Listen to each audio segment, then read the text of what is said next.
and for a moment it felt like Sonic was finally back. Sonic Colors, Generations, and even Sonic 4 showed that the series still had promise, but when Sonic Lost World was announced in May of 2013, fans were excited to see a follow-up to Sonic Generations. My hopes were to see a brand new game with new locations and even more refined versions of what we saw in past 3D Sonic games. But as more and more details were released, I slowly lost confidence. Sonic Lost World scrapped the boost style of gameplay for something new. Mediocrity. Intense mediocrity. Sonic Lost World was created in collaboration with Sega and Nintendo, and while the game experimented with level design and new moves, it was an incredibly simplified experience with dull level themes and a more generic control layout for Sonic. Running is now an optional move that adds nothing to the game and is substituted by a rarely utilized parkour system. When Sonic Lost World was announced, I was really pumped to see what it would be like, but then gameplay videos started surfacing. I was disappointed to see that Sega was once again ignoring what worked and trying something new, though I did remain optimistic. I actually bought the game day one, but I didn't play it till about a month later because of all the mediocre reviews I saw. Well, anyways, I popped it in and quickly gained no opinion on it. I had no reaction. I was genuinely underwhelmed. But all these years later, I think it's time to re-review Sonic Lost World, because let's be honest, that original video isn't my best work. But why have 38,000 people watched it? Don't go watch that video, go watch my Digimon video instead, it's much better. So, the plot. Sonic and Tails are following Eggman as he captures tiny little animals. They end up tracking him down to a place called the Lost Hex. Tails seems to know a lot about it, but like the audience, Sonic doesn't care, so he doesn't ask. There, they find out that Eggman has taken a magic conch, which he controls the Zeti, a group of Zeti who live on the Lost Hex. Eggman sends them after Sonic, but then Sonic screws up and breaks the magic conch. The Zeti turn on Eggman, and Eggman is forced to team up with Sonic to stop a doomsday device that Eggman created. But now, the Zeti have control over the magic conch and the doomsday device because Sonic didn't believe in the power of the magic conch. The squad travels across the Lost Hex, beating Zeti after Zeti, until Tails gets captured.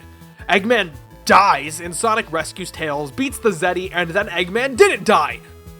Sonic beats up Eggman and deactivates the doomsday device. The end. My reaction? Nothing.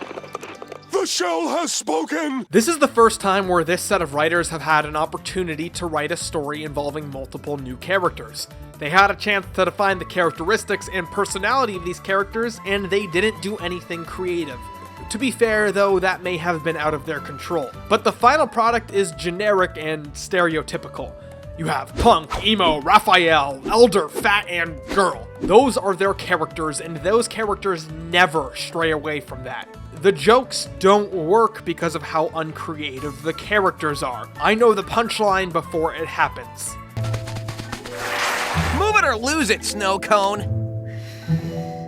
The last time we met, you ruined my nail art. Even the interaction between Sonic, Eggman, and Tails is bland, and it feels so forced.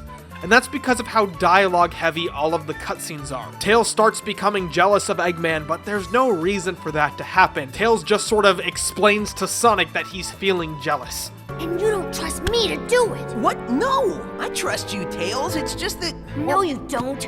You trust Eggman more. Do you know how much that bites? But, like the past two entries, this was made for the little ones, so who am I to judge?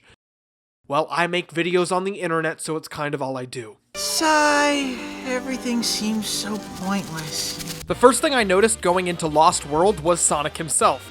He's got his spin dash back, the figure 8 animation is back, and all of his character animations are so bouncy and cartoony, I love it. He's a very appealing character to look at.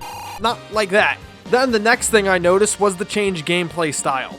So Sonic has now moved heavily away from a focus of speed to a more traditional platforming style. Sonic Colors tried to do this too, but kept the consistent gameplay style from Sonic Unleashed. Lost World kind of feels like it has the same philosophy, but a newly designed playstyle to fit that philosophy. Because Color used the boost gameplay style, it had a balance between puzzle platforming and speed, but they were clearly distinct.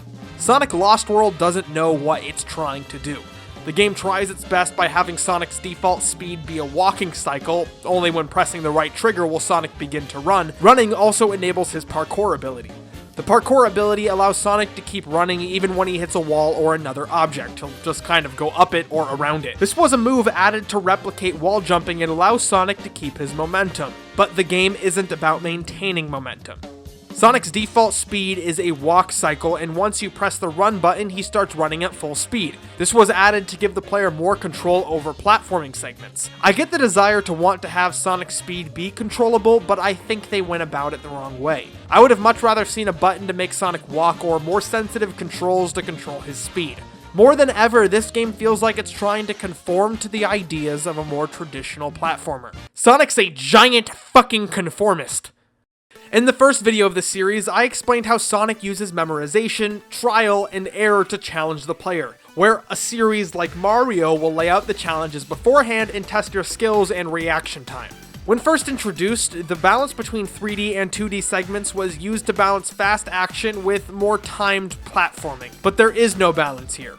The 3D segments are just as slow and reliant on solving simple puzzles as the 2D segments are, like pushing fruit into a blender.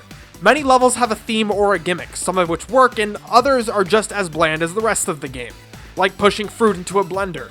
The ones that don't work are infinitely frustrating, and the ones that do copy it from somewhere else. Sonic Lost World's world is one that relies too heavily on past games, but instead of innovating on top of it, it created a generic version of the Sonic universe. There's familiar areas like Green Hill Zone and a casino, but after that you have beach, forest, lava, snow, and clouds.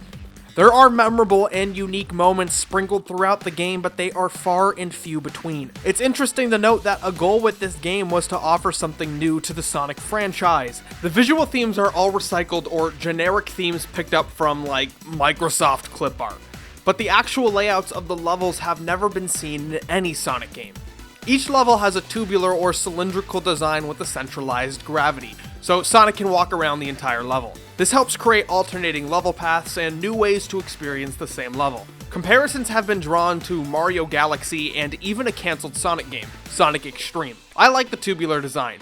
It's the only thing in this game that makes it unique. When I remember this game, the first thing I think of is the cylindrical levels.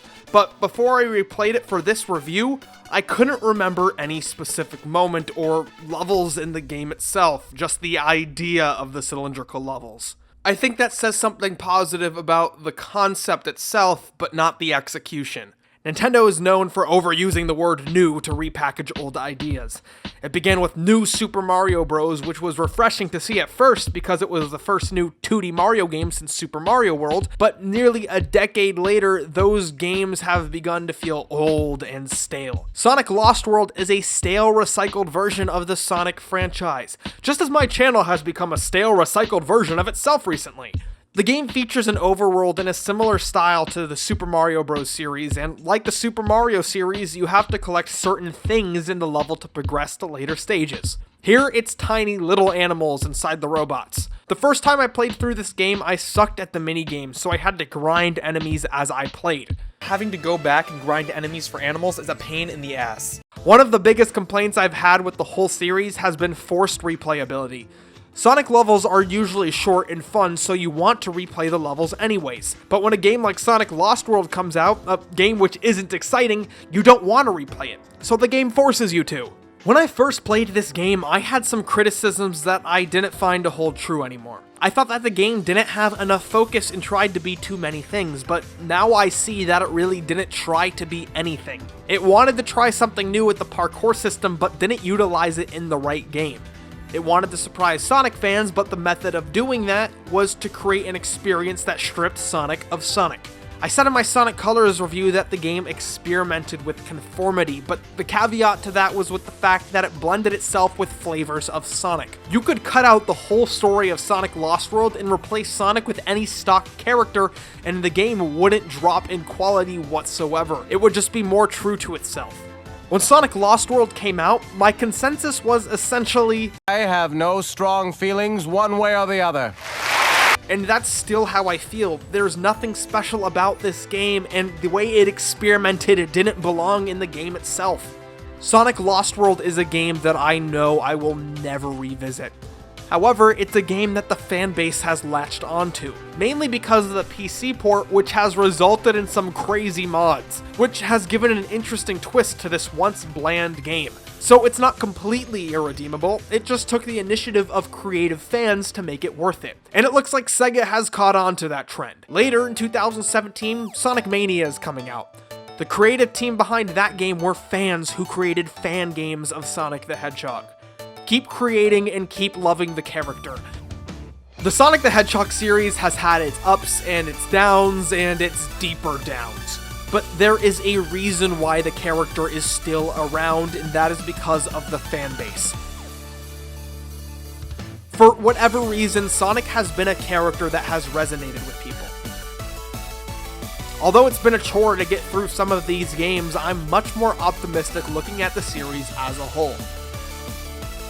When I started this project, I was incredibly cynical, but as I moved through it, I have not only become more appreciative of the quirks and experimentation the series has shown, but I've also learned how to talk about media better.